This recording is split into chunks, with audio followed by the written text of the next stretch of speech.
সর্বশেষ যে লোকটা জান্নাতে যাবে তাকে আল্লাহ তাআলা জাহান্নামের আগুনে পোড়াতে পোড়াতে ছাই বানিয়ে ফেলবে।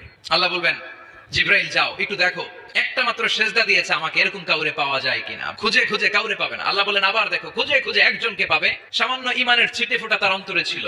আল্লাহ বলবেন যেহেতু ছিটে ফোঁটা আছে, অনেক মাইর খাইছে, ওকে বের করে জাহান্নাম থেকে বের করে একটা নির্ধারিত দূরত্বে রেখে দাও, রেখে দেওয়া হবে। কিন্তু জাহান্নামের আগুনের লেলিহান শিখাতে তার গা ঝলসে যাবে। সে আল্লাহর ডেকে বলবে, মাবুদ তোমার কাছে আমি কিছু চাই না, জাহান্নাম থেকে তুমি আমাকে বের করেছো, জীবন নদীর পানি তুমি আমার গায়ের মধ্যে ঢেলে দিয়েছো, আমি আবার সজীবতা ফিরে পেয়েছি, আমি তোমার কাছে জান্নাত চাই না, শুধু নিরাপদ একটা দূরত্বে আমাকে রেখে আসো যাতে জাহান্নামের আগুন আমারে কষ্ট দিতে না পারে। আল্লাহ জিব্রাইলকে বলবেন যাও এমন দূরত্বে রাখো যাতে জাহান্নামের আগুন ওরে কষ্ট না দেয়। রেখে আসা হবে। অনেকদিন সে ওখানে আনন্দে থাকবে, আল্লাহ শুকরিয়া করবে, সে মনে মনে বলবে বেঁচে গিয়েছি আমি। অনেকদিন থাকার পরে মনে মনে ভাববে বাইসা তো গেছি, কিন্তু নতুন করে একটু ট্রাই করে দেখি। আল্লাহ আগেই বলে রাখে আমি কিন্তু জান্নাতে যেতে চাই না। আল্লাহ বলবেন কি চাও?